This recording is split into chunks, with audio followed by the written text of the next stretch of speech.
Meu nome é Socorro e eu tenho 58 anos e eu sou de Belém, mas eu vim pra cá muito nova. Família nortista de Belém, que a gente ia pulando de casa em casa, então eu acabei rodando o catete inteiro. Já estudei no Pedro II, depois eu fiz educação física. Eu fiz educação física que foi assim, não foi uma besteira, mas era fora do meu eixo. Eu fiz educação física porque eu dançava e a faculdade que mais se assemelhava era a educação física. Pra dizer a verdade, eu passei a faculdade inteira tentando passar pela faculdade. Porque não tinha muita coisa a ver comigo, eu nunca tinha feito esporte na vida. Aí eu fiz e me transformei numa professora municipal de educação física, que foi um caos. Aí o caos entornou.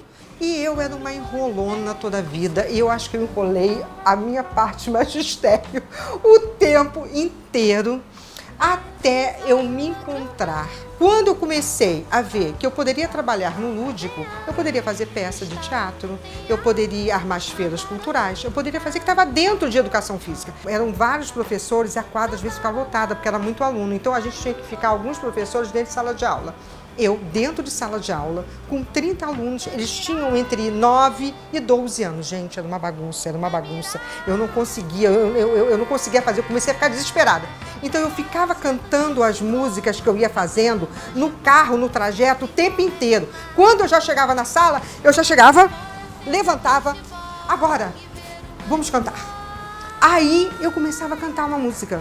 Eles ficavam tão espantados que eles ficavam quietos porque eles ficavam espantados. Quando eu vi que deu certo, porque eu captei a atenção deles por algum momento com uma música, com uma performance enlouquecida. Mas isso era eu louca, né? Porque eu já ia pra lá numa ansiedade mor, coração batendo, aquelas crianças iam subir pela cadeira, eu ia enlouquecer. Alguma melodia que já estava entranhada em mim, eu fazia uma letra pequena e chegava lá, cantava, fazia uma performance e as crianças desenhavam e pintavam. Toda vez eu conseguia meter alguma coisa que era meu, eu acho que vinha de dentro, entendeu? Eu fazia aquilo naturalmente. E eu me lembro que uma vez eu fiz uma dessa maluquice, uma maluquice, mas foi uma maluquice completa, na frente dos professores e dos alunos. Gente, teve um professor que riu tanto. E os alunos ficaram meio assim, porque eles não entenderam por que ele estava rindo. Porque aquilo era uma performance que eu sempre fazia. Ele que nunca tinha visto. Eu já entrava dentro da sala de aula fazendo alguma coisa.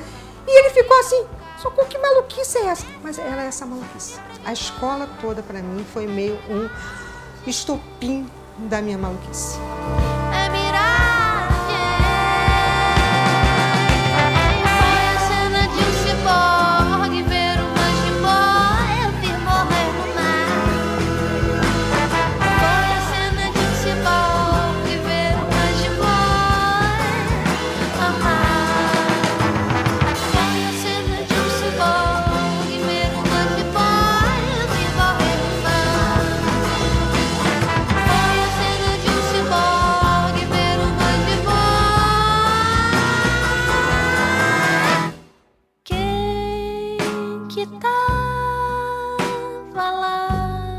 Eu não fazia isso porque eu planejei fazer isso, porque era uma coisa... Não, eu fazia isso no meu desespero interior. E foi assim que eu também fui passando essa minha fantasia.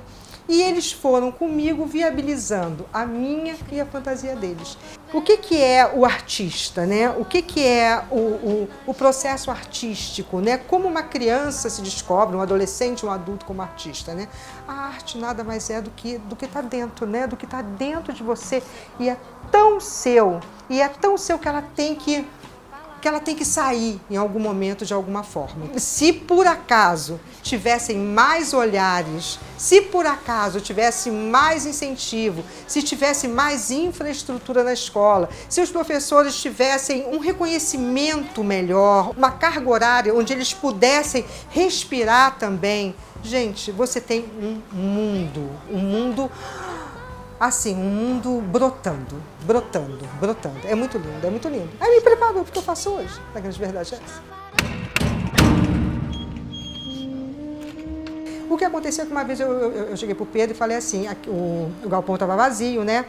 Eu falei assim, se eu tivesse coragem, Pedro, eu queria transformar esse espaço num espaço que recebesse artistas.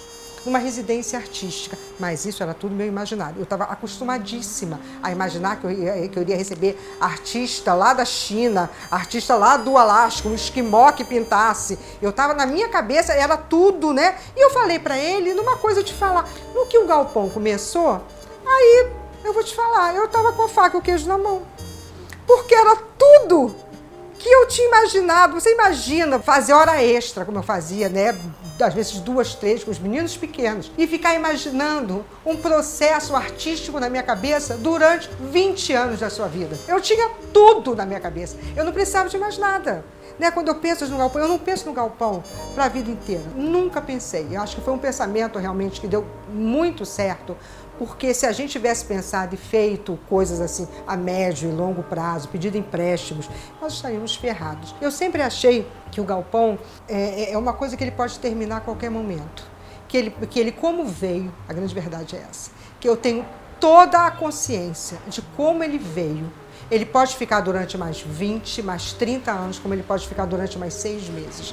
E eu não tenho aquele apego. Só que hoje em dia eu sei o que é a minha vida. Você tem certeza que não vai me aproveitar?